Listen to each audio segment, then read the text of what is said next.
Hi everyone, happy Thursday. It is May 14th, 2020, and I can't believe it's already May 14th. Where is the time went to? I don't know. All right, today you are going to do a greeting and share.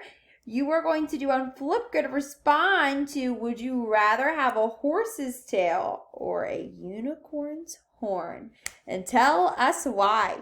We have a student in the spotlight today. Then you're going to listen to a story. This is one of my favorite stories. It is Dragons Love Tacos. And then you're going to do an activity where you put the order of events in the correct sequence today. You're going to look at a writing activity today. You're going to start writing your very first opinion piece. And you're going to be telling me which season do you think is the best. And you'll be thinking about 3 reasons why.